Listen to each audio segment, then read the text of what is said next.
Muy bien, queridos chicos. Hoy día vamos a aprender un nuevo tema sobre la historia del Perú.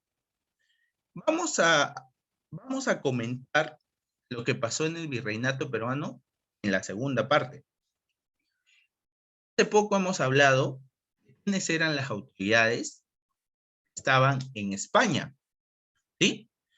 Recuerda que las autoridades que estaban en España era el rey y el Consejo de Indias.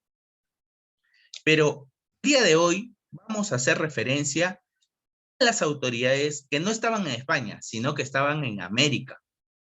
Claro, comenzamos por la máxima autoridad que estaba en el virreinato peruano. Máxima autoridad del virreinato se llamaba virrey. Este virrey representaba al rey de España. ¿Qué quiere decir esto? Era como si fuera el mismo rey, ¿sí? Sus palabras eran muy importantes y se hacía lo que él decía. Sus palabras eran consideradas como si fueran leyes. Esas leyes se denominaban ordenanzas, ¿sí? Ahora, los virreyes, cuando venían al Perú, traían sobre su mano un pliego de mortaja. Profesor, es un pliego de mortaja.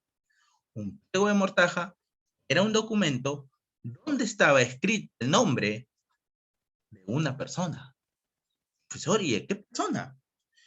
Una persona muy importante. Profesor, quiero saber qué era el pliego de mortaja. Cuénteme. El pliego de mortaja era un documento donde estaba escrito el nombre de la persona que iba a reemplazar al virrey en caso él muriera o le pasara algo. Supongamos, yo puedo decir, soy el virrey, pero en caso me pase algo, en el pliego de mortaja puede estar el nombre de un tal Jorge Apcho. Entonces, ¿qué quiere decir? Si a mí me pasa algo, Jorge Apcho se convierte en rey. Entonces, eso era el pliego de mortaja. Era un documento donde estaba el nombre del sucesor del virrey. El virreinato peruano tuvo 40 virreyes. 40. Vamos a hablar de los más importantes. Hablemos del primero, el primer virrey, llamado, el primer virrey fue Vasco Núñez de Vela. Este virrey lamentablemente no pudo gobernar mucho tiempo porque se enfrentó a otros españoles. Finalmente asesinaron. Pero vamos a hablar del gran organizador del virreinato. Y si hablamos del gran organizador, estamos hablando de Francisco de Toledo. Francisco de Toledo fue el quinto virrey, fue quien organizó el virreinato peruano, exclusivamente la minería. Francisco de Toledo también capturó al famoso Amaru I, lo ejecutó delante de los indios. Muchas personas lloraron. Francisco de Toledo desde ese momento fue muy temido y respetado. El otro virrey muy importante es que se encargó de embellecer la ciudad. Por ejemplo, con este virrey llamado Amat y Junyent, vamos a ver el Perú, como dije, se embelleció. Lima, apareció la Plaza de Toros de Hacho, apareció la Alameda de los Descalzos en el Rímac. Se terminó una fortaleza, está en el Callao, y que estoy seguro que la has visitado. La fortaleza de Real Felipe. Amat y Junyent fue el 31º virrey. Y el último virrey del Perú fue don José de la Serna, el 40º virrey.